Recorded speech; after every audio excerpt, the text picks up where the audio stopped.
இந்திய துணை தூதுவரை சந்தித்த ஏபிடிபி பிரதிநிதிகள். அரசு என்னை அச்சுறுத்துகிறது, முறைப்பாடு செய்த முஜிபுர் ரஹ்மான். தமிழ் தேசிய பேரவையினர் தமிழக அரசியல் பிரமுகர்களை சந்திப்பது நல்ல விடயம், சித்தார்த்தன் தெரிவிப்பு. புதிய அரசியல் ஜாப்பில் தமிழ் மக்களுக்கான அரசியல் தீர்வு வர வேண்டும், சுரேந்திரன் தெரிவிப்பு. நல்லூர் பிரதேச சபையின் அதிரடி உத்தரவு. ஜனவரி 1 முதல் 8 புதிய நிபந்தனைகள், மீறினால் உரிமம் ரத்து. வன்னி பாராளுமன்ற உறுப்பினர்களை புறக்கணித்து வடக்கு மாகாண பண்பாட்டு விழா, திலகநாதன் எம்பி குற்றச்சாட்டு. வடமாகாண ஆசிரியர் இடமாற்ற விவகாரம் முடிவுக்கு வந்த வழக்கு. சேதமடைந்த வீதிகள் மற்றும் பாலங்களை சீரமைக்க 190 பில்லியன் தேவை. அசோக ரன்வளவின் விபத்து, போலீசாரின் செயற்பாடுகள் குறித்து விசாரணை. மது பரிசோதனை கருவிகளில் பற்றாக்குறை, பொதுமக்கள் பாதுகாப்பு அமைச்சர். போலி நாணயத்தாள்கள் குறித்து மிகவும் கவனமாக இருக்கவும், போலீஸ் ஊடக பேச்சாளர். சமூக ஊடகங்களை பயன்படுத்தி மோசடிகள் அதிகரிப்பு, இலங்கை கணனி அவசர பதிலளிப்பு குழு பொதுமக்களுக்கு எச்சரிக்கை. மண்சரிவு அபாயமுள்ள பாடசாலைகளை பரிசோதனைக்குட்படுத்த தேவையான நடவடிக்கைகள் ஆரம்பம். தமிழ் தேசிய பேரவையினர் இந்த நேரத்தில் தமிழக அரசியல் பிரமுகர்களை சந்திப்பது ஒரு நல்ல விடயம் என தமிழீழ விடுதலை கழகத்தின் தலைவரும் முன்னாள் நாடாளுமன்ற உறுப்பினருமான தர்மலிங்கம் சித்தார்த்தன் தெரிவித்துள்ளார். ஏக்கிய ராஜ்ய அரசியல் ஜாப்பினை இலங்கை அரசாங்கம் திணிக்க முயற்சிக்கின்றதாக தெரிவித்து அதனை எதிர்ப்பதற்கு தமிழக அரசியல் பிரமுகர்களின் ஆதரவு தேவை என்ற அடிப்படையில் அவர்களை சந்திக்க தமிழ் தேசிய பேரவையினர் சென்னைக்கு புறப்படுகின்றதாக தெரிவித்தனர். இதுகுறித்து கருத்து தெரிவிக்கையிலேயே தர்மலிங்கம் சித்தார்த்தன் இவ்வாறு தெரிவித்தார். அவர் இதுகுறித்து மேலும் தெரிவிக்கையில், இன்றைக்கு இருக்கின்ற நிலைமையில் எமது பின்னடைவுகள் குறித்து தமிழ்நாட்டு அரசியல் பிரமுகர்களுடன் அல்லது வேறு தரப்பினருடைய கலந்துரையாடி நிலைமைகளை அவர்களுக்கு தெளிவுபடுத்துவதை ஒரு நல்ல விடயமாக நான் பார்க்கின்றேன். மாறுபட்ட கருத்துக்கள் இருக்கின்ற விடயங்கள் குறித்து பேசினால் அது வேறாக இருக்கும். ஆனால் இந்த சந்திப்பில் மாறுபட்ட கருத்துக்கள் இருப்பதற்கு சந்தர்ப்பங்கள் இருக்காது என நம்புகின்றேன். ஏக்கிய ராஜ்ய அரசியலமைப்பினை அரசாங்கம் கொண்டுவரப்போவதாக உறுதியாக எந்த இடத்திலும் கூறவில்லை. ஆகையால் நாங்கள் கற்பனையில் ஒரு விடயத்தை உருவாக்கிவிட்டு அதனை ஒரு சிக்கலாக எடுப்பது நல்லதாக எனக்கு தெரியவில்லை. அரசாங்கம் முதலில் தமது கருத்தை சொல்லட்டும், அந்த அரசியல் ஜாப்பினை கொண்டு வரட்டும், அதன் பின்னர் பார்க்கலாம் என்றார்.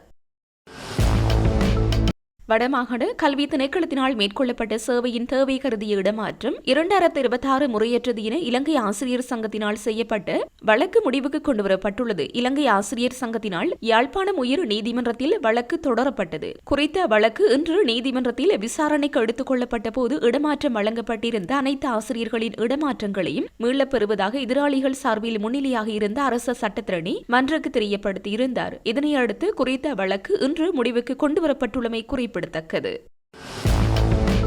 இந்திய துணை தூதுவர் சாய் முரளிக்கும் ஈழ மக்கள் ஜனநாயக கட்சியின் பிரதிநிதிகளுக்கும் இடையில் சந்திப்பொன்று இடம்பெற்றுள்ளது. இந்த சந்திப்பானது யாழ் இந்திய துணை தூதுவர் ஆலயத்தில் நேற்று இடம்பெற்றது. இதன்போது டிட்பா புயல் காரணமாக ஏற்பட்ட பாதிப்புகளிலிருந்து இலங்கை மீள்வதற்கு இந்தியா வழங்கி வரும் ஒத்துழைப்புகளுக்கு ஈழ மக்கள் ஜனநாயக கட்சியின் பிரதிநிதிகள் நன்றி தெரிவித்துள்ளனர். அதே நேரம் கடந்த 12ஆம் தேதி யாழ்ப்பாணத்தில் இந்திய மீனவர்களால் முன்னெடுக்கப்பட்ட இந்திய மீனவர்களின் சட்டவிரோத மீன்பிடி நடவடிக்கைகளுக்கு எதிர்ப்பு தெரிவித்து முன்னெடுக்கப்பட்ட போராட்டத்தில் பங்கேற்ற சிலர் இந்திய துணை தூதுவர் ஆலயம் பற்றி வெளிப்படுத்திய கருத்துக்கள் தொடர்பில் தமது மன வருத்தத்தினையும் வெளிப்படுத்தினர். எமது வளங்களை அளிக்கின்ற இந்திய இழுவைமடி படைகளுக்கு எதிராக கடற்றொழிலாளர்களினால் முன்னெடுக்கப்பட்ட நியாயமான போராட்டத்தினுள் நுழைந்த சிலர் இந்திய துணை தூதுவர் ஆலயத்தினை மூடுவது தொடர்பாக வெளியிட்ட கருத்து ஏற்றுக்கொள்ள முடியாது எனவும் ஏபிடிபி தரப்பினரால் வலியுறுத்தப்பட்டது. அதேபோன்று கடந்த காலங்களில் ஏபிடிபி அரசாங்கங்களில் பங்கெடுத்து செயற்பட்ட வேளையிலும் இந்தியாவுடனான உறவுகளை பேணுவதிலும் இந்தியாவின் பாதுகாப்பிற்கு பாதிப்பு ஏற்படாமல் செயற்படுவதிலும் கவனம் செலுத்தியமை பல்வேறு உதாரணங்களுடன் ஏபிடிபி பிரதிநிதிகளால் சுட்டிக்காட்டப்பட்டது.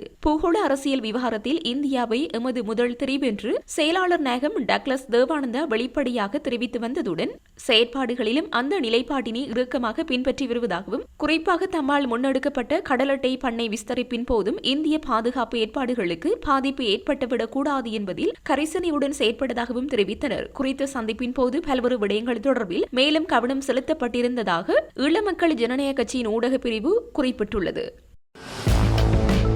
மதுபாவனை செய்துவிட்டு வாகனம் செலுத்தும் நபர்களை கண்டுபிடிக்க பயன்படுத்தப்படும் மது பரிசோதனை கருவிகளில் பற்றாக்குறை இருப்பதாக பொதுமக்கள் பாதுகாப்பு அமைச்சர் ஆனந்த விஜயபால தெரிவித்துள்ளார். மேலும் அண்மையில் இறக்குமதி செய்யப்பட்ட மது பரிசோதனை கருவிகளிலும் சிறிதளவே இருப்பதாக பொதுமக்கள் பாதுகாப்பு அமைச்சர் குறிப்பிட்டுள்ளார். முன்னாள் சபாநாயகரும் நாடாளுமன்ற உறுப்பினருமான அசோக ரன்பலவின் கார் விபத்து குறித்தும் அவரது பரிசோதனையில் ஏன் தாமதம் ஏற்பட்டது என்பது தொடர்பில் தென்னிலங்கையின் அச்சு ஊடகம் ஒன்று அமைச்சரிடம் வினவிய போதே அமைச்சர் இதனை தெரிவித்துள்ளார். மேலும் சம்பந்தப்பட்ட நபரை போலீஸ் நிலையத்திற்கு அழைத்துச் சென்றால் போலீசாரால் உரிய முறையில் விசாரணை நடத்தப்படும் என்றும் பொதுமக்கள் பாதுகாப்பு அமைச்சர் சுட்டிக்காட்டினார். வன்னி பாராளுமன்ற உறுப்பினர்களை புறக்கணித்து வடக்கு மாகாண பண்பாட்டு விழா இடம்பெறுவதாக பாராளுமன்ற உறுப்பினரும் முல்லைத்தீவு மாவட்ட பிரதேச செயலக பிரிவுக்கு அபிவிருத்தி குழு தலைவருமான செல்லத்தம்பி திலகநாதன் குற்றச்சாட்டினை முன்வைத்துள்ளார். வடக்கு மாகாண பண்பாட்டு விழாவானது இன்றைய தினம் புதுக்குடியிருப்பு மத்திய கல்லூரி பொன்விழா மண்டபத்தில் வடக்கு மாகாண கல்வி பண்பாட்டு அலுவலர்கள், விளையாட்டுத்துறை மற்றும் இளைஞர் விவகார அமைச்சின் செயலாளர் மா பட்டேக் நிரஞ்சன் தலைமையில் இடம்பெற்றது. குறித்த விழா இடம்பெறும் வாயிலுக்கு முன்பாக ஊடகங்களுக்கு கருத்து தெரிவிக்கும் போது இவர் இவ்வாறு தெரிவித்தார். வன்னியினுடைய பாராளுமன்ற உறுப்பினர்களுக்கு நிகழ்வு நடைபெறுவது தொடர்பான அறிவித்தல் வழங்கப்படவில்லை. புதுக்குடியிருப்பு பிரதேச செயலக பிரிவுக்குட்பட்ட அபிவிருத்தி குழு தலைவர் என்ற அடிப்படையில் எனக்கு எவ்வித அறிவித்தலோ அழைப்பிதழ்களோ வழங்கப்படவில்லை. வடக்கு மாகாண சபையினுடைய கல்வி திணைக்களம், கல்வி அமைச்சு ஒட்டுமொத்தமாக புறக்கணித்திருக்கின்றது என்பதனை இவன் நிகழ்வை உதாரணமாக கொள்ளலாம். அதாவது எங்களை அழைக்கவில்லை. இதன் மூலம் தெரிகின்றது வன்னி பிரதேசத்தை வடமாகாண கல்வி அமைச்சு எவ்வாறு புறக்கணித்துள்ளது என்பதனை அறிய முடிகின்றது. வடக்கு மாகாணமானது உண்மையில் கல்வியில் பின்தங்கிய நிலையில் காணப்படுகின்றது. கடந்த காலத்தில் முகப்புத்தகத்தில் பார்த்திருப்பீர்கள். முன்னாள் மாகாண பணிப்பாளர் எவ்வாறு இறந்தார், அவருக்கு என்ன நடந்தது என்பதும், கல்வி என்பது ஒழுக்கம், ஒழுக்கம் இல்லாத கல்வி எந்த விதத்திலும் பயனற்றது. தற்போது மக்கள், ஆசிரியர்கள் என்னிடம் பலரும் முறையிட்டுள்ளார்கள். வடக்கு மாகாணத்தின் கல்வி நிர்வாக அதிகாரிகள் ஆசிரியர்களிடம் தவறான முறையில் நடந்து கொள்கிறார்கள் என இதற்கான சான்றுகளும் என்னிடம் இருக்கிறது.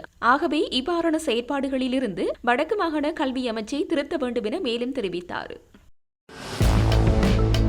கடற்றொழில் அமைச்சர் மீனவர்களை தூண்டிவிட்டு யாழ் இந்திய தூதரகத்திற்கு எதிராக போராட்டம் செய்யுமாறு வற்புறுத்தியதாக டெலோ கட்சியின் யாழ்ப்பாண மாவட்ட அமைப்பாளர் சபா குகதாஸ் குற்றம் சாட்டியுள்ளார். இன்றைய தினம் அவரது இல்லத்தில் நடைபெற்ற ஊடகவியலாளர் சந்திப்பிலே அவர் இந்த விடயத்தை தெரிவித்துள்ளார். இதுகுறித்து அவர் மேலும் தெரிவிக்கையில், இந்திய இழுவை படகுகளுக்கு எதிராக யாழில் நடைபெற்ற போராட்டத்தில் எதிர்காலத்தில் 5000 பேரை திரட்டி போராட்டம் நடத்தி யாழில் உள்ள இந்திய துணை தூதரகத்தை இல்லாது செய்வோம் என்றும், அமெரிக்கா மற்றும் சீன தூதரகத்தை யாழில் அமைப்போம் என்றும் மீனவர் ஒருவர் கருத்து தெரிவித்தார். அந்த மீனவர் அமெரிக்கா மற்றும் சீன தூதரகத்தை யாழில் அமைப்போம் என்றும் மீனவர் ஒருவர் கருத்து தெரிவித்தார். அந்த ஒரு மீனவன் தெரிவித்த கருத்தானது இன்று ஒட்டுமொத்த மீனவர்களுக்கு மாத்திரமல்ல, குறிப்பாக வடக்கு கிழக்கு தமிழ் மக்களுக்குரிய ராஜதந்திர நகர்வுகளில் பாரிய பின்னடைவை ஏற்படுத்தக்கூடிய வகையில் அமைந்துள்ளது. இது பாரிய வேதனைக்குரிய விடயம் மாத்திரமல்ல, அவலங்களை சுமந்திருக்கின்ற எங்களுடைய தமிழ் மக்களை மீண்டும் ஒரு அவலத்திற்குள் தள்ளக்கூடிய செயற்பாடாகத்தான் அமைந்திருக்கின்றது. இந்த கருத்துக்கு பின்னால் ஆளும் தரப்பு இருக்கின்றது என்ற விடயம் திட்ட தெளிவாக தெரிகின்றது. போராட்டத்தை நடத்திய மீனவர்கள் ஊடக சந்திப்பு ஒன்றினை நடாத்தியிருந்தனர். அதில் ஒரு விடயத்தை வெளிப்படையாக தெரிவித்திருந்தனர். தற்போது இருக்கின்ற கடற்றொழில் அமைச்சர்தான் இந்திய துணை தூதரகத்தை முற்றுகை இடுங்கள் என வற்புறுத்துவதாக மீனவர்கள் நேற்றைய ஊடக சந்திப்பின் போது தெரிவித்தனர். இந்த விடயத்தை ஜனாதிபதி கவனத்தில் எடுக்க வேண்டும். ஏற்கனவே பாதிக்கப்பட்டிருக்கின்ற எமது இனத்தை மீண்டும் ராஜதந்திர ரீதியில் நெருக்கடிகளுக்கு உள்ளாக்க கூடாது.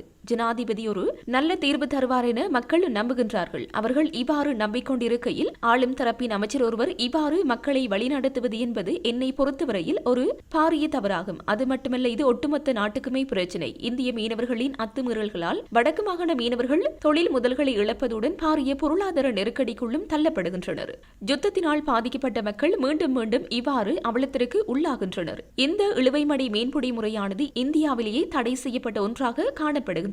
இலங்கை மற்றும் இந்தியாவின் வெளிவிகார அமைச்சுகள் உடனடியாக பேச்சுவார்த்தை நடாத்தி இதை ஒரு முடிவுக்கு கொண்டு வர வேண்டுமே தவிர பாதிக்கப்பட்ட இனத்தை தூண்டி மீண்டும் அவர்களுக்கு பிரச்சனைகளுக்குள் தள்ளிவிடுவது ஆபத்தான விடயமாகும். ஏனெனில் பேரிடர் ஒன்று ஏற்பட்ட போது எமக்கு உடனடியாக கை கொடுத்தது பாரத தேசமே. கடந்த காலத்தில் கோட்டாபயவின் ஆட்சியில் எமது நாடு வீழ்ச்சி அடைந்த போது கூட அதை மீட்பதற்கு பாரத தேசமே உதவி புரிந்தது. எதிர்காலத்திலும் நமது தேசத்தை கட்டியெழுப்ப இந்திய தேசம் கரம் கொடுக்கும் என அவர் மேலும் தெரிவித்தார். அரசாங்கம் தன்னை அச்சுறுத்தும் செயற்பாட்டில் ஈடுபட்டுள்ளதாக முஜிபுர் ரஹ்மான் எம்பி போலீஸ் மா அதிபரிடம் முறைப்பாடு ஒன்றை பதிவு செய்துள்ளார். முஜிபுர் ரஹ்மான் எம்பி உட்பட ஐக்கிய மக்கள் சக்தியின் பல நாடாளுமன்ற உறுப்பினர்கள் இன்று போலீஸ் தலைமையகத்திற்கு சென்று முறைப்பாட்டை பதிவு செய்த பின்னர் ஊடகங்களுக்கு கருத்து தெரிவிக்கும் போதே இதனை தெரிவித்தார். தொடர்ந்து பேசிய முஜிபுர் ரஹ்மான் எம்பி, மிரியான மற்றும் நுகைகுட போலீசார் நான் வீட்டில் இல்லாத நிலையில் எனது பதிவு மற்றும் பல விடயங்கள் தொடர்பில் விசாரித்துள்ளனர். இது தொடர்பில் அறிந்து கொண்ட நான் நுகைகுட பிரதேச பிரதி போலீஸ் மா அதிபரை கேட்டபோது அவர் இது தொடர்பில் தெரியாது என தெரிவித்தார். மேலும் பொருளையில் உள்ள எனது மனைவியின் வீட்டுக்கு சென்றும் பல விவரங்களை கேட்டுள்ளனர். அதன் பின்னர் நான் நினைத்தேன் நாடாளுமன்ற உறுப்பினர்களுக்கு பாதுகாப்பு வழங்குவதற்காக எனது விவரங்களை கேட்டிருக்கலாம் என அதை விட்டுவிட்டேன். ஆனால் கடந்த வெள்ளிக்கிழமை தனது தங்கை வசிக்கும் கல்கிசை வீட்டில் என்னை பற்றி கேட்டுள்ளனர். அது எனது சொந்த வீடாகும். நான் அங்கிருந்து வந்து 15 வருடங்கள் ஆவதாகவும் இப்போது கொலன்னாவில் வசிப்பதாக தங்கை கூறியுள்ளார். அங்கு குற்றவியல் விசாரணைகள் அதிகாரிகள் 2 வந்துள்ளனர். நான் சிம் கார்டு ஒன்றை தொலைத்ததாகவும் அது தொடர்பில் விசாரிக்கவே வந்துள்ளதாக தெரிவித்துள்ளனர். ஆனால் நான் அவ்வாறானொரு முறைப்பாட்டை செய்யவில்லை. இந்த காரணங்களை நோக்கும் போது அரசாங்கம் என்னை அச்சுறுத்தும் செயற்பாட்டின் ஒரு அங்கமாகவே தோன்றுகிறது. அதனாலேயே முறைப்பாடு ஒன்றை பதிவு செய்தேன் என குறிப்பிட்டுள்ளார். நல்லூர் பிரதேச சபையின் ஆளுகைக்குட்பட்ட உணவகங்கள், விருந்தகங்கள் மற்றும் விடுதிகளின் உரிமையாளர்களுக்கும் நல்லூர் பிரதேச சபையினருக்கும் இடையில் கலந்துரையாடல் ஒன்று நடைபெற்றது. நல்லூர் பிரதேச சபையின் தவிசாளர் மயூரன் தலைமையில் நடைபெற்ற இக்கலந்துரையாடலில் உப தவிசாளர் ஜெயகரன், சபையின் உறுப்பினர்கள் மற்றும் சுகாதார பரிசோதகர்கள், இறைவரை பரிசோதகர்கள் ஆகியோர் கலந்து கொண்டு அடுத்த ஆண்டு முதல் நல்லூர் பிரதேச சபையின் ஆளுகைக்குட்பட்ட உணவகங்கள், விருந்தகங்கள், விடுதிகள் மற்றும் திருமண மண்டபங்கள் பின்பற்ற வேண்டிய நடைமுறைகள் தொடர்பில் விளக்கம் அளிக்கப்பட்டது. அதன் பிறகு 1/1/2026 முதல் பின்வரும் நடைமுறைகள் பின்பற்றப்பட வேண்டும் என தீர்மானிக்கப்பட்டது. நல்லூர் பிரதேச சபையின் எல்லைக்குள் லஞ்சீட் முற்றாக தடை செய்யப்படுகின்றது. அதன் பிரகாரம் 1/1/2026 முதல் உணவகங்கள், விருந்தகங்கள் மற்றும் திருமண மண்டபங்கள் என்பன உணவு பரிமாற்றத்தின் போது லஞ்சீட் பயன்படுத்த முடியாது. திருமண மண்டபங்களில் நடைபெறும் நிகழ்வுகளுக்கு வருகை தருவோர் தங்களுடைய வாகனங்களை பொது போக்குவரத்திற்கு இடையூறு ஏற்படாத வண்ணம் நிறுத்துவதற்கு ஏற்ற ஒழுங்குகளை மண்டப உரிமையாளர்கள் ஏற்படுத்தி கொடுப்பதோடு அதனை கண்காணிக்கவும் வேண்டும். உணவுகளை தயாரித்தல், கையாளுதல் ஆகியவற்றில் உரிய சுகாதார நடைமுறைகளை பின்பற்ற வேண்டும். உணவகங்கள், விடுதிகள், விருந்தகங்கள், திருமண மண்டபங்கள் அனைத்தும் கட்டண கழிவகற்றல் முறைமையின் கீழ் தங்களை உடன் பதிவு செய்ய வேண்டும். அவ்வாறு தவறும் பட்சத்தில் அவர்களுக்கான வியாபார உரிமங்கள் ரத்து செய்யப்படும். நல்லூர் பிரதேச சபைக்கு உட்பட்ட ஆளுகை பகுதியில் இன்னமும் பதிவு செய்யப்படாத உணவகங்கள், விடுதிகள், விருந்தகங்கள் மற்றும் திருமண மண்டபங்களை நடாத்துபவர்கள் எதிர்வரும் 31/12/2025 முன்னர் பதிவு செய்ய வேண்டும். அவ்வாறு தவறும் பட்சத்தில் அவர்களுக்கு எதிராக சட்ட நடவடிக்கை எடுக்கப்படும். விடுதிகளை நடாத்துகின்ற விடுதி உரிமையாளர்கள் தங்களுடைய விடுதிகளில் தங்கியிருக்கும் மாணவர்கள் மற்றும் ஏனையோருக்கு கழிவுகற்றல் தொடர்பில் அறிவுறுத்தல்கள் வழங்க வேண்டியதுடன் அவர்கள் தரம் பிரிக்கப்பட்ட கழிவுகளை இடுவதற்கு வசதியாக தங்களுடைய விடுதிகளில் கழிவு தொட்டிகள் வைக்கப்பட வேண்டும். குறித்த விடயங்கள் தொடர்ச்சியாக பின்பற்றப்பட்டு வருகின்றனவா என்பதனை சுகாதார பரிசோதகர்கள், இறைவரை பரிசோதகர்கள் நேரில் கண்காணித்து அறிக்கையிடுவர். குறித்த அறிவுறுத்தல்களை மீறி செயற்படும் உணவகங்கள், விடுதிகள், விருந்தகங்கள் மற்றும் திருமண மண்டபங்களின் உரிமங்கள் ரத்து செய்யப்படுவதுடன் உரிய சட்ட நடவடிக்கைகளும் மேற்கொள்ளப்படும். தேசிய மக்கள் சக்தியின் கம்பஹா மாவட்ட பாராளுமன்ற உறுப்பினர் அசோக ரன்பலவின் வாகன விபத்து சம்பவம் தொடர்பில் போலீஸ் உத்தியோகர்கள் தமது கடமைகளை சரிவர நிறைவேற்ற தவறினார்களா என்பது குறித்து பொலிஸ் மா அதிபரின் உத்தரவின் பேரில் விசாரணை ஒன்று முன்னெடுக்கப்பட்டு வருவதாக அமைச்சர் நலிந்த ஜெயதீச தெரிவித்தார். இன்று நடைபெற்ற அமைச்சரவை முடிவுகளை அறிவிக்கும் ஊடகவியலாளர் சந்திப்பில் ஊடகவியலாளர் ஒருவர் எழுப்பிய கேள்விக்கு பதிலளிக்கையிலேயே அமைச்சர் இதனை குறிப்பிட்டார். விபத்து இடம்பெற்ற சந்தர்ப்பத்தில் போலீஸ் உத்தியோகர்கள் கடமையை நிறைவேற்ற தவறியதாக சில தரப்பினரால் முன்வைக்கப்படும் குற்றச்சாட்டுகளை அடுத்து இந்த நடவடிக்கை எடுக்கப்பட்டுள்ளதாக அவர் கூறினார். அதற்கமைய குறித்த விசாரணைகள் தொடர்பான அறிக்கையையும் நீதிமன்றத்தில் சமர்ப்பிக்கப்பட உள்ளதாக சுகாதார மற்றும் ஊடகத்துறை அமைச்சர் வைத்தியர் நலிந்த ஜெயதீச தெரிவித்தார். தமிழ் தேசிய பேரவையின் தமிழ்நாட்டுக்கான பயணம் வராத ஒன்றை எதிர்ப்பதாக அமையாமல் தமிழ் மக்களுக்கான நிரந்தர அரசியல் தீர்வினை வழங்குவதை உறுதி செய்யுமாறு தமிழக அரசியல் பிரமுகர்களை வலியுறுத்தும்படியாக அவர்களது பயணம் அமைய வேண்டும் என தமிழீழ விடுதலை இயக்கத்தின் பேச்சாளர் குருசாமி சுரேந்திரன் தெரிவித்துள்ளார். தமிழ் தேசிய பேரவையின் தமிழக பயணம் குறித்து கருத்து தெரிவிக்கையிலே அவர் இதனை தெரிவித்துள்ளார். இதுகுறித்து அவர் மேலும் தெரிவிக்கையில், ஏக்கிய ராஜ்ய அரசியல் ஜாப்பில் குறைகள் உள்ளதாக தெரிவித்து தமிழீழ விடுதலை இயக்கமானது ஏற்கனவே அதை நிராகரித்திருந்தது. அது ஒரு மாதிரி வரைப்பாக இருந்ததை தவிர இறுதி வரைப்பாக கொண்டுவரப்படவில்லை. இலங்கை தமிழ் மக்களுக்கு நிரந்தரமான அரசியல் தீர்வு வேண்டும் என்ற அடிப்படையில் இலங்கை அரசாங்கமானது முன்வைக்கப் போகின்ற தீர்வு திட்டத்திற்கான அழைப்பில் நாங்கள் அனைவரும் ஒன்றிணைந்து ஒரு பொது தீர்வான சமஷ்டி தீர்வினை வலியுறுத்த வேண்டும் என்று ஏற்கனவே செய்யப்பட்ட ஒப்பந்தத்தில் நாங்கள் இணக்கப்பாடு கண்டுள்ளோம். தமிழகத்திற்கான அரசியல் பயணம் என்பது தமிழ் மக்களுக்கான நிரந்தர அரசியல் தீர்வு தமிழகத்தில் இருக்கின்ற முக்கியஸ்தர்களை சந்திப்பதாக அமைவது வரவேற்கத்தக்கது. ஆனால் வராத ஒரு தீர்வினை அல்லது அரசியல் ஜாப்பினை நிராகரிக்கின்றோம் என்று கூறி கலந்துரையாடல் செய்வது என்பது எந்த அளவுக்கு பயனளிக்கும் என்று தெரியவில்லை. புதிய அரசியல் ஜாப்பில் தமிழ் மக்களுக்கு அரசியல் தீர்வு வேண்டும் என்ற விடயத்தை கோருவதாக அந்த பயணம் அமைந்தால் அது வரவேற்கத்தக்கது. தமிழ்நாடு மாத்திரமல்ல, சர்வதேச பயணங்களில் ஈடுபடுகின்ற போது எமக்கான சமஷ்டி தீர்வினை அரசாங்கம் தர வேண்டும் என்பதை வலியுறுத்துகின்ற பயணமாகவே அந்த பயணம் அமைந்தால் அது ஆரோக்கியமாக இருக்கும் என அவர் மேலும் தெரிவித்தார். போலி நாணயத்தாள்கள் குறித்து மிகவும் கவனமாக இருத்தல் வேண்டும் என போலீஸ் ஊடக பேச்சாளர் எஃப்ஜு வூட்லர் தெரிவித்துள்ளார். கொழும்பில் நேற்று நடைபெற்ற ஊடகவியலாளர் சந்திப்பின் போதே போலீஸ் ஊடக பேச்சாளர் எஃப்ஜு வூட்லர் மேற்கண்டவாறு தெரிவித்துள்ளார். போலீஸ் ஊடக பேச்சாளர் மேலும் தெரிவிக்கையில், பண்டிகை காலத்தில் போலி நாணயத்தாள்களின் பயன்பாடு அதிகரித்து காணப்படும். எனவே உங்களுக்கு கிடைக்கும் நாணயத்தாள்கள் தொடர்பில் ஏதேனும் சந்தேகம் ஏற்பட்டால் அருகிலுள்ள போலீஸ் நிலையங்களில் முறைப்பாடு அளிக்கவும். அதிகளவில் 5000 ரூபாய் போலி நாணயத்தாள்கள் தான் போலீசாரால் கைப்பற்றப்பட்டுள்ளன. 2024 ஆண்டில் 596,000 ரூபாய் போலி நாணயத்தாள்களும் 2025 ஆண்டில் 535,000 ரூபாய் போலி நாணயத்தாள்களும் போலீசாரால் கைப்பற்றப்பட்டுள்ளன. போலி நாணயத்தாள்களை வைத்திருத்தல், அச்சிடுதல் மற்றும் பயன்படுத்துதல் போன்ற குற்றங்களில் ஈடுபடுபவர்களுக்கு எதிராக 20 வருட கடூழிய சிறை தண்டனை விதிக்கப்படும் எனவும் போலீஸ் ஊடக பேச்சாளர் எஃப்ஜு வூட்லர் தெரிவித்துள்ளார். நாட்டில் நிலவிய சீரற்ற வானிலை காரணமாக மண்சரிவு அபாயமுள்ள பாடசாலைகளை பரிசோதனைக்குட்படுத்த தேவையான அனைத்து நடவடிக்கைகளும் ஆரம்பிக்கப்பட்டுள்ளதாக தேசிய கட்டட ஆராய்ச்சி நிறுவனத்தின் விசேட பொறியியலாளர் ஹசலே ஹேமசிங்க தெரிவித்துள்ளார். தேசிய கட்டட ஆராய்ச்சி நிறுவனத்தில் நேற்று நடைபெற்ற ஊடக சந்திப்பின் போதே பொறியியலாளர் ஹசலே ஹேமசிங்க மேற்கண்டவாறு தெரிவித்துள்ளார். தேசிய கட்டட ஆராய்ச்சி நிறுவனத்தின் விசேட பொறியியலாளர் ஹசலே ஹேமசிங்க மேலும் தெரிவிக்கையில், மண்சரிவு அபாயமுள்ள 8300 பகுதிகள் தொடர்பில் தேசிய கட்டட ஆராய்ச்சி நிறுவனத்திற்கு முறைப்பாடு அளிக்கப்பட்டுள்ளது. குறித்த பகுதிகளை பரிசோதனைக்குட்படுத்த 50க்கும் மேற்பட்ட பொறியியலாளர்கள் கடமைகளில் ஈடுபடுத்தப்பட்டுள்ளதாக அவர் மேலும் தெரிவித்துள்ளார். நாட்டில் இடம்பெற்ற புயல் மற்றும் மண்சரிவு வெள்ள அனர்த்தம் காரணமாக கொட்டக்கலையிலிருந்து அம்பேவல இடையில் புகையிரதங்களை இயக்குவது மிகவும் கடினம் எனவும் புகையிரத வீதிகள் புனரமைக்கப்பட்டு வளமைக்கு திரும்புவதற்கும் குறிப்பிட்ட காலம் செல்லும் என ரயில்வே வீதி பராமரிப்பு பொறியியலாளர்கள் தெரிவிக்கின்றனர். இதில் கிரேட் வெஸ்டர்ன் பகுதியில் ஏற்பட்டுள்ள மண்சரிவு மற்றும் ஏனைய இடங்களில் ஏற்பட்ட பாரிய மண்சரிவு மற்றும் வீதி தாளிறங்கியுள்ளதால் கொட்டக்கலையிலிருந்து அம்பேவல வரையிலான ரயில் பாதையை மீட்டெடுப்பது மிகவும் கடினம் எனவும் நாட்டில் ஏனைய இடங்களில் பாலங்கள் மற்றும் வீதிகள் புனரமைக்கப்பட்டு பயன்படுத்தப்படுகின்றன எனினும் அவை தற்காலிக புனரமைப்புகளுக்கு உட்படுத்தப்பட்டுள்ளன எனவும் தெரிவிக்கின்றனர்.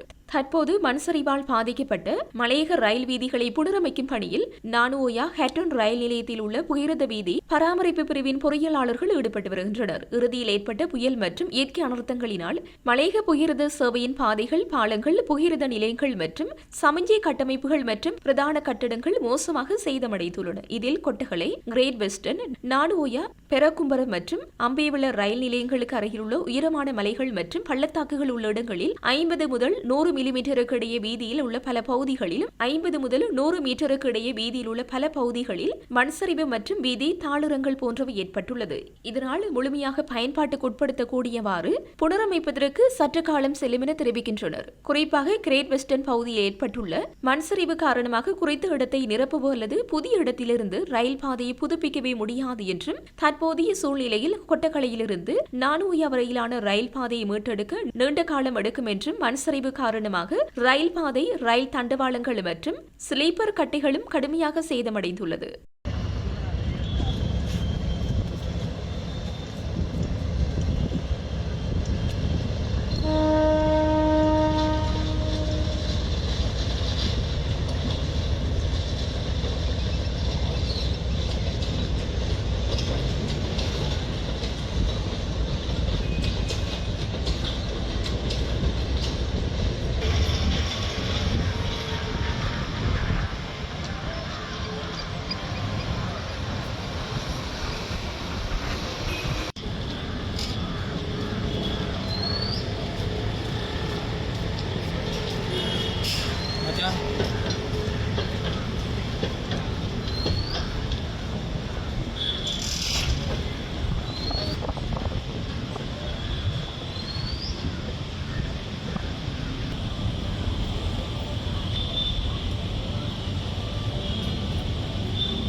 கடந்த சில வாரங்களாக சமூக ஊடக தளங்கள் வழியாக ஆன்லைன் மோசடி மற்றும் பண மோசடி முயற்சிகள் அதிகரித்து வருவதால் இலங்கை கணனி அவசர கால பதிலளிப்பு குழு பொதுமக்களை மிகுந்த எச்சரிக்கையுடன் இருக்குமாறு கேட்டுக் கொள்கின்றது. வரவிருக்கும் பண்டிகை காலத்தையும் தற்போதைய வானிலை பேரழிவு சூழ்நிலைகளையும் பயன்படுத்திக் கொள்வதன் மூலம் சைபர் குற்றவாளிகள் பொதுமக்களின் நம்பிக்கையையும் பாதிப்பையும் சுரண்ட முயற்சிப்பது போல் தெரிகின்றது. அரசாங்க நிறுவனங்கள், அரசாங்க துறைகள், பல்பொருள் அங்காடிகள் மற்றும் வணிக நிறுவனங்கள் என்று பொய்யாக காட்டிக்கொள்ளும் மோசடி செய்பவர்கள் குறித்து இலங்கைக்கு கணிசமான எண்ணிக்கையிலான புகார்கள் கிடைத்துள்ளன.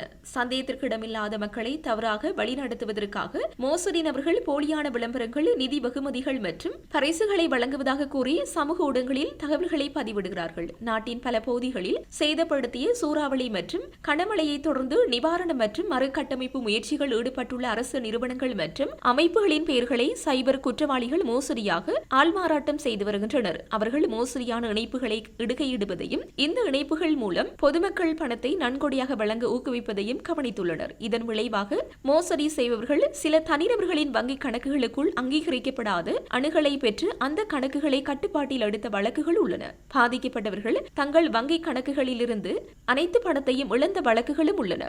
சந்தேகத்திற்கிடமான இணைப்புகளை அணுகுவதை தவிர்க்கவும், தனிப்பட்ட தகவல்களை பகிரும் போது பாதுகாப்பாகவும் இருக்கவும், தெரியாத நபர்கள் அல்லது சரிபார்க்கப்படாத வலைதளங்களை அணுகும் போது மிகவும் எச்சரிக்கையாக இருக்கவும், ஒருமுறை மட்டுமே பயன்படுத்தப்படும் கடவுச்சொற்களை ஒருபோதும் வெளியிட வேண்டாம் என்று இலங்கை CERT பொதுமக்களுக்கு வலுவாக நினைவூட்டுகிறது. அரசு நிறுவனங்களும் நிறுவப்பட்ட அமைப்புகளும் எந்த ஒரு கோரிக்கையும் இல்லாமல் சமூக ஊடக பதிவுகள் அல்லது ஆன்லைன் இணைப்புகள் மூலம் பொதுமக்களிடமிருந்து முக்கியமான தகவல்களை பெறுவதில்லை என்பதையும் கவனத்தில் கொள்ள வேண்டும். இந்த காலகட்டத்தில் நிதி திரட்டும் கோரிக்கை அல்லது நிதி உறுதிமொழி அடங்கிய எந்த ஒரு சமூக ஊடக செய்திகளையும் கூர்ந்து கவனித்து அவற்றின் நம்பகத்தன்மையை சரிபார்க்குமாறு இலங்கை CERT பொதுமக்களை கேட்டுக்கொள்கிறது.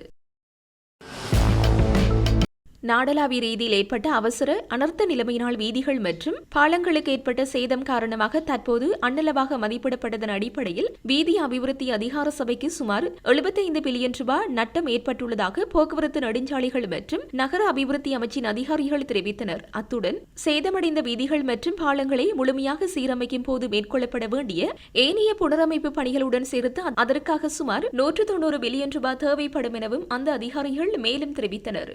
நாட்டில் நிலவும் அனர்த்தத்தின் தன்மையை ஆய்வு செய்வதற்கும் அதனால் ஏற்படும் சமூக, பொருளாதார மற்றும் சுற்றுச்சூழல் பாதிப்புகளை மதிப்பிடுவதற்கு எடுக்க வேண்டிய நடவடிக்கைகள் குறித்து கலந்துரையாடுவதற்காக உட்கட்டமைப்பு வசதிகள் மற்றும் மூலோபாய அபிவிருத்தி பற்றிய துறைசார் மேற்பார்வை குழு அண்மையில் பாராளுமன்ற உறுப்பினர் SM அரைக்காரின் தலைமையில் பாராளுமன்றத்தில் கூடிய போது இந்த விடயங்கள் வெளிப்படுத்தப்பட்டன. இங்கு கருத்து தெரிவித்த போக்குவரத்து நெடுஞ்சாலைகள் மற்றும் நகர அபிவிருத்தி அமைச்சின் அதிகாரிகள் இந்த அனர்த்த நிலைமையினால் வீதி அபிவிருத்தி அதிகார சபையின் கீழ் உள்ள 316 வீதிகளுக்கும் 40 பாலங்களுக்கும் சேதம் ஏற்பட்டுள்ளதாக சுட்டிக்காட்டினர். இருப்பினும் இங்கு கருத்து தெரிவித்த குழுவின் தலைவர் குறிப்பிடுகையில் ரயில் பாதைகள் மற்றும் நாடு முழுவதும் உள்ள பிரதேச வீதிகளுக்கு ஏற்பட்ட சேதம் இன்னும் மதிப்பிடப்படவில்லை என்றும் சுட்டிக்காட்டினார். பிரதேச வீதிகளை மீண்டும் சீரமைக்கும் போது அதற்கான நிதியை பெறுவதற்கு அமைச்சின் தலைமையில் ஒரு வேலை திட்டத்தை தயாரிப்பதன் முக்கியத்துவத்தையும் குழுவின் தலைவர் இங்கு வலியுறுத்தினார். அதற்கமைய தற்போது உலக வங்கி மூலம் 2 பில்லியன் ரூபாய் கடனாக பெறுவதற்கு எதிர்பார்க்கப்படுவதாகவும் மேலும் பல நிறுவனங்களிடமிருந்து இந்த புனரமைப்புகளை மேற்கொள்வதற்கு தேவையான நிதியை பெற எதிர்பார்க்கப்படுவதாகவும் அந்த அதிகாரிகள் குழுவில் தெரிவித்தனர். அத்துடன் இந்த அனர்த்த நிலைமையினால் இலங்கை மின்சார சபைக்கு சுமார் 20 பில்லியன் ரூபாய் நட்டம் ஏற்பட்டுள்ளதாக அதன் அதிகாரிகள் குழுவில் தெரிவித்தனர். உலக வங்கியிடமிருந்து இதற்காக ஒரு கடன் தொகையை பெறுவது குறித்து கலந்துரையாடல்கள் நடைபெற்று வருவதாகவும் அந்த அதிகாரிகள் தெரிவித்தனர். இங்கு கருத்து தெரிவித்த குழுவின் தலைவர் அந்த தொகையை கடனாக பெறாமல் ஒரு மானியமாக பெற முயற்சிக்க வேண்டும் என்று இலங்கை மின்சார சபையின் அதிகாரிகளுக்கு அறிவுறுத்தினார். கடன் தொகையாக அந்த நிதியை பெறுவதன் மூலம் பாவனையாளர்களின் மின்சார கட்டணத்தில் ஒரு அதிகரிப்பு ஏற்படக்கூடும் என்பதால் அந்த தொகையை மானியமாக பெறுவதன் முக்கியத்துவத்தை அவர் வலியுறுத்தினார். அத்துடன் வரையறுக்கப்பட்ட லங்கா மின்சார நிறுவனத்திற்கும் இந்த அவசர அனர்த்த நிலைமை காரணமாக தற்போது மதிப்பிடப்பட்டதன் அடிப்படையில் சுமார் 252 மில்லியன் ரூபாய் நட்டம் ஏற்பட்டுள்ளதாக அதன் அதிகாரிகள் குழுவில் தெரிவித்தனர். இந்த திருத்த பணிகளுக்கு செலவிடப்படும் தொகையை அவர்களுக்காக வரவு செலவு திட்டத்தில் ஒதுக்கப்பட்ட நிதியின் மூலம் மீட்டெடுக்க முடியும் என்பதால் மேலதிக கடன் அல்லது மானியம் எதுவும் தேவையில்லை என்றும் வரையறுக்கப்பட்ட லங்கா மின்சார நிறுவனத்தின் அதிகாரிகள் குழுவில் மேலும் தெரிவித்தனர். இதேவேளை இந்த அவசர அனர்த்த நிலைமை காரணமாக தேசிய நீர்வளங்கள் மற்றும் வடிகாலமைப்பு சபைக்கு தற்போது மதிப்பிடப்பட்டதன் அடிப்படையில் சுமார் 5.6 பில்லியன் ரூபாய் நட்டம் ஏற்பட்டுள்ளதாக அதன் அதிகாரிகள் குழுவில் தெரிவித்தனர். தேசிய நீர்வளங்கள் மற்றும் வடிகாலமைப்பு சபையின் 156 நீர்வளங்கள் திட்டங்கள் சேதமடைந்துள்ளதாகவும் அவை அனைத்தும் பராமரிப்பு செய்யப்பட்டு தற்போது சீரமைக்கப்பட்டுள்ளதாகவும் வீடமைப்பு நிர்மாணிப்பு மற்றும் நீர்வளங்கள் அமைச்சின் செயலாளர் குழுவில் தெரிவித்தார். அத்துடன் புனரமைப்பு பணிகளை மேற்கொள்ள தேவையான நிதியை ஆசிய அபிவிருத்தி வங்கி மூலம் மானியமாக பெறுவதற்கான நடவடிக்கைகள் மேற்கொள்ளப்பட்டு வருவதாகவும் செயலாளர் குழுவில் தெரிவித்தார். அதற்கமைய இங்கு கருத்து தெரிவித்த குழுவின் தலைவர் எதிர்காலத்தில் ஏற்படக்கூடிய அனர்த்தங்களை எதிர்கொள்வதற்கு தேவையான திட்டங்களை தயாரிப்பதன் முக்கியத்துவத்தை வலியுறுத்தியதுடன் உட்கட்டமைப்பு வசதிகள் மற்றும் மூலோபாய அபிவிருத்தி பற்றிய துறைசார் மேற்பார்வை குழுவானது அதற்கு தேவையான ஆதரவை சம்பந்தப்பட்ட அமைச்சுகள் மற்றும் அதிகாரிகளுக்கு வழங்குவதற்கு தயாராக இருப்பதாகவும் தெரிவித்தார். திருகோணமலை சிறைச்சாலையிலிருந்து வழக்கு விசாரணைக்காக கந்தலாய் நீதிமன்றத்திற்கு அழைத்து வரப்பட்ட விளக்கமறியல் கைதியொருவர் நீதிமன்ற கூண்டில் உள்ள கழிவறையில் குறுமியான ஆயுதம் ஒன்றை பயன்படுத்தி தனது இரு கைகளிலும் மற்றும் நெஞ்சு பகுதியிலும் கீறிக்கொண்டு காயம் ஏற்படுத்திக் கொண்டதாக போலீசார் தெரிவிக்கின்றனர். குறித்த கைதி 30 வயதுடைய RT புஷ்பகுமார் என்பவர் என அடையாளம் காணப்பட்டுள்ளார். மேலும் தெரிய வருவதாவது, இந்த சம்பவம் கந்தலாய் நீதிமன்ற கூண்டின் கழிவறையில் இடம்பெற்றுள்ளதாகவும் ஆரம்பகட்ட விசாரணைகளின் அடிப்படையில் கைதி தானாகவே இந்த காயங்களை ஏற்படுத்திக் கொண்டுள்ளதாகவும் கூறப்படுகிறது. சம்பவத்தை தொடர்ந்து காயமடைந்த கைதி உடனடியாக கந்தலாய் வைத்தியசாலையில் அனுமதிக்கப்பட்டு சிகிச்சை பெற்று வருகின்றார். இந்த சம்பவம் தொடர்பாக மேலதிக விசாரணைகளை சம்பந்தப்பட்ட அதிகாரிகள் மேற்கொண்டு வருகின்றனர்.